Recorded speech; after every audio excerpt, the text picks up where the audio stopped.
Your old phone is fine, but the battery lags and the screen is cracked. You convince yourself it is time for an upgrade. You spend $1,200 on the newest Pro Max titanium model and walk out of the store feeling successful. But back in your car, you look at this sleek piece of engineering, and your frayed gas station charging cable looks like garbage. It feels wrong to plug it in. So you buy the new magnetic charger. Then you realize your cheap plastic case ruins the aesthetic, so you grab the $60 leather one. This diagram shows the true cost of that initial decision. That $1,200 block expands rapidly once you factor in the charger, the case, and the new wireless earbuds. Within 48 hours, a single purchase has ballooned into a $1,600 system. This psychological chain reaction, rather than mere poor money management, is what actually destroys massive fortunes. It explains why winning the lottery frequently leads to bankruptcy, and why a dream house can turn into a financial nightmare. New items actively demand additional purchases to match their level, overriding our actual needs and pulling us into a spiral of consumption. To understand this trap, we have to travel back to France in the year 1765. Denis Diderot was a famous philosopher and the co-founder of the encyclopedia. Despite his brilliant mind, Diderot was broke, living a humble, contented life in a dusty library. That quiet existence ended when Catherine the Great, the Empress of Russia, offered to buy his library for a massive sum of cash, while allowing him to keep the books. Overnight, Diderot became a wealthy man. With money in his pocket, he treated himself to a magnificent scarlet dressing gown. When he brought it home and put it on, he felt elegant and wealthy.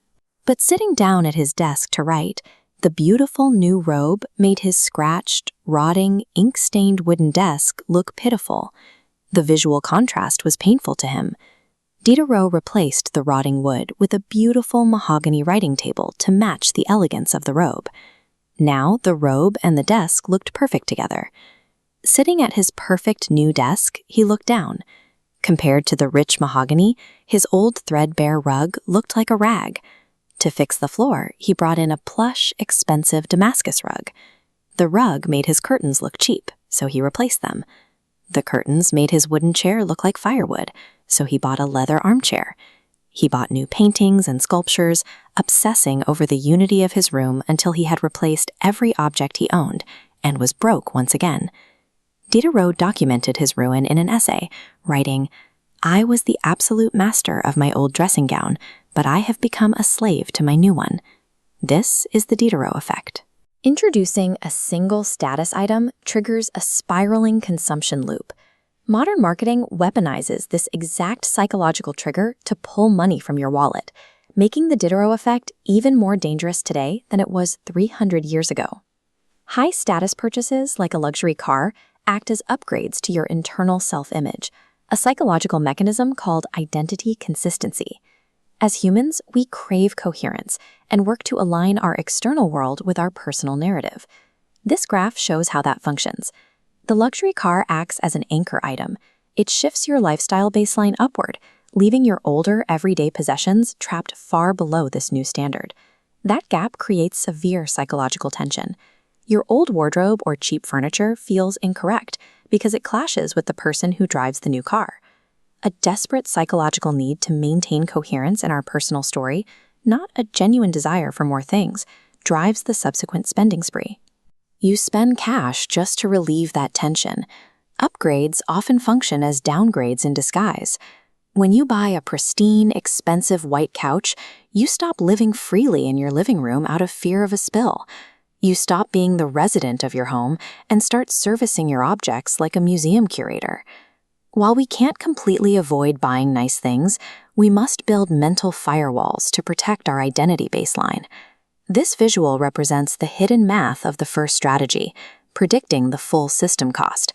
If you want a $500 gaming console, calculate what else it will demand. A 4K television? An extra controller? A monthly subscription? That $500 item is actually a $1,500 system. The second defense is capping your inventory with a strict buy one, give one rule. The Diderot effect thrives on accumulation. If a new pair of sneakers enters your house, an old pair must be sold or donated to prevent a shrine of possessions from building up. Finally, use strategic downgrading. You deliberately keep highly visible anchor items, like your daily commuter car or your wristwatch, humble. When your primary status symbols are functional and modest, you remove the psychological pressure to upgrade everything else.